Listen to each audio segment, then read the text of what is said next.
Ah, Panibagong video na naman tayo mga boss.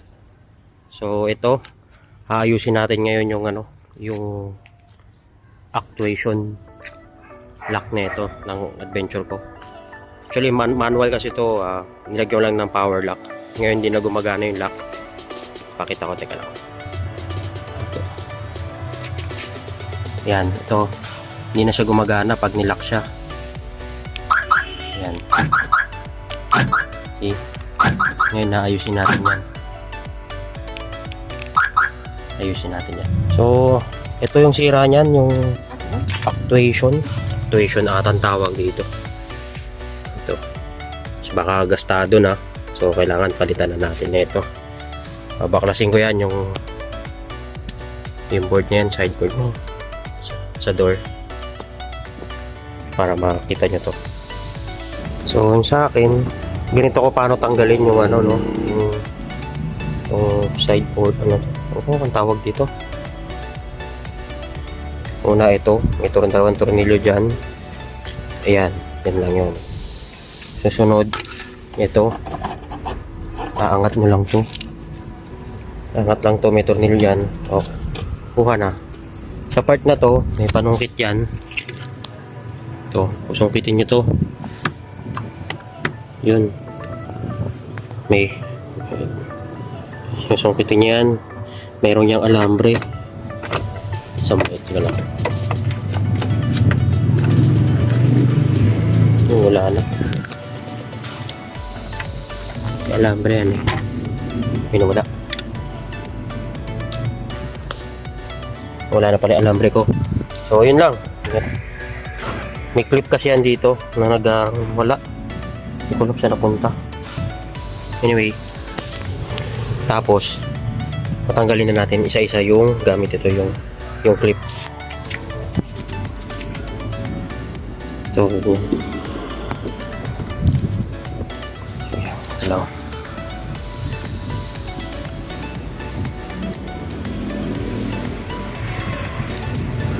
Yan, yan. Yan yung clip niya, no. Lahat yan, isa-isa. Yung iba hindi na naka-attach. So, yun.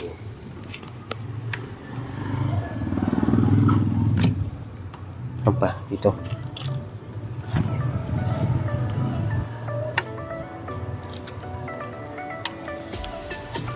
At ito.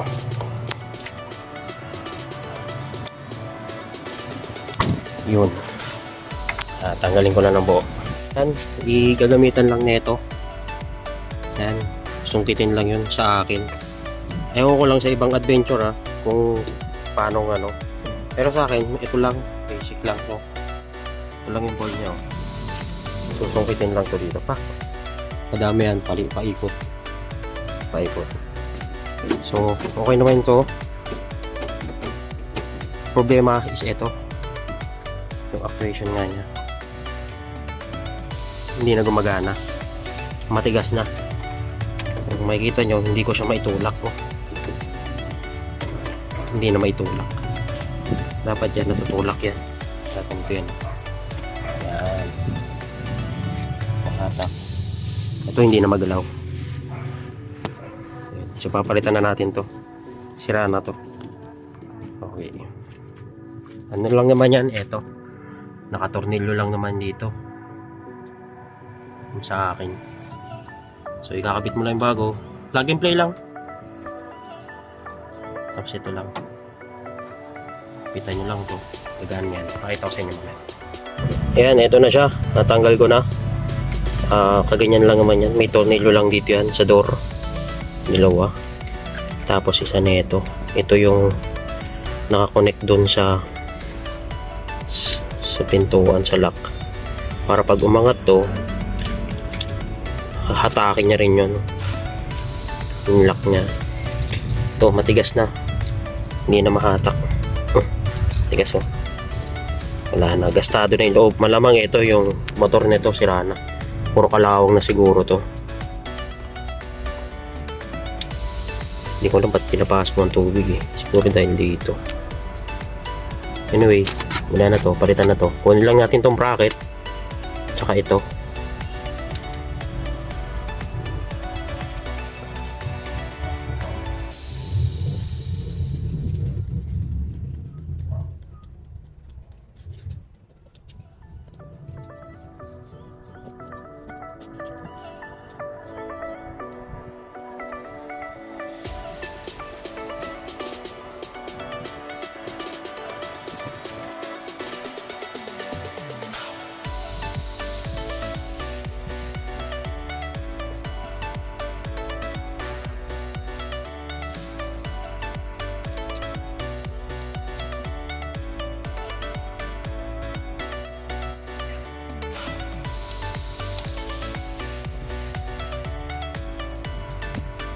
Kita natin ito.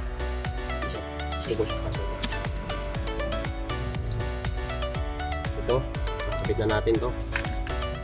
Kunin lang natin to. Bakal. Yung mga ganyan.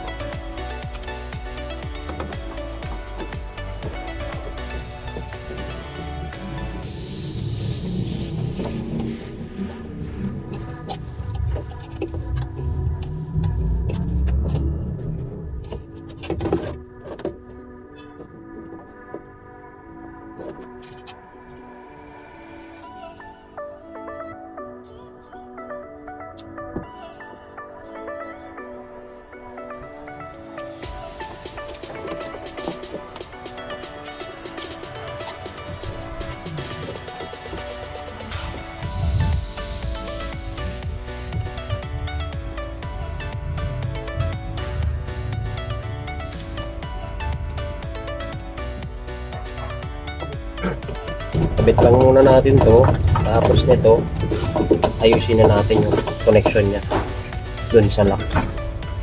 Kailangan maikpit to para stable yun, hindi siya gagalaw-galaw pag nag-engage na yung ano. Yan, nakabit na natin dalawang tornilyo.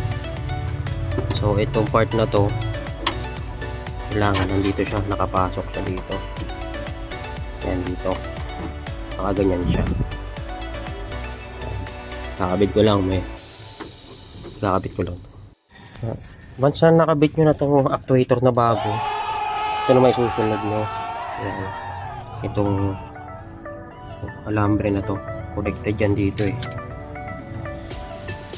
Yan. Connected yan. Yung doon. Dito. So pag ito bumaba, eto gagalaw. Pag ito umangat, yan, diba? Ito susunod lang to. Kaya pag nag-activate itong actuator, pag hinila niya to, pag ganun, ilalak niya, malalak yan. Malalak yan. Pagka hinatak naman nito yung actuator, sasabay to. Mag-open siya. So sa akin, nung nabili ko to, meron na. So hindi ko napakita kung paano pag-install. Pero madali lang naman.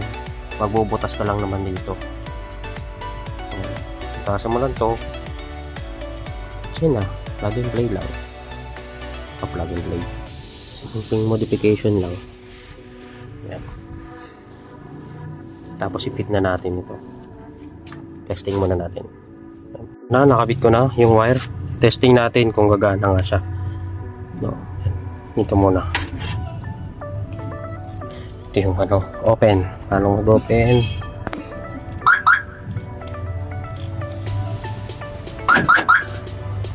Yun ba? Nag-activate? Lock. Yan yung open. So, kailangan maayos natin ito para sumunod siya.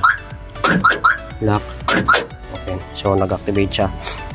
So, ngayon ito, depende yan kung anong polarity. Pagbaliktarin nyo lang kung ang ano. Kasi ito sa akin, pagka nilagay ko sa green, nag-color coding ako, baliktad. Yung imbis na lock, nag-open siya. So, binaliktad ko lang naman yung ano. Nireverse ko lang. Ayan. Fit ko lang to, papakita ko sa inyo para mag-activate na rin to. Okay. So, ayan. Naikpitan ko na to. Ito lang naman. Pitan lang tong tatlong tornilyo na to. Yan, nakalock na. So, open. Yun. Open na. Tak. Di ba? Ayos. Okay na to. Yan lang kasimple. Ayan. So hindi ko alam kung gaano yung tatagal nito. Bill ko lang to sa Lazada. Mura lang siguro to. Mura lang. Yung ganito. Wala, pero malaking bagay na to. Okay. So ikakabit ko na lang to. O boss. Ayan. Tapos na. Sa kabila naman. Same procedure. Ganun lang. Same procedure. Right. So, itong video na to, ginawa ko lang para dun sa mga beginner, ano, na baka napanghihinaan lang ng loob. Isa rin akong beginner, wala naman akong alam. May ano lang ako, nag-base lang din ako sa mga tutorial.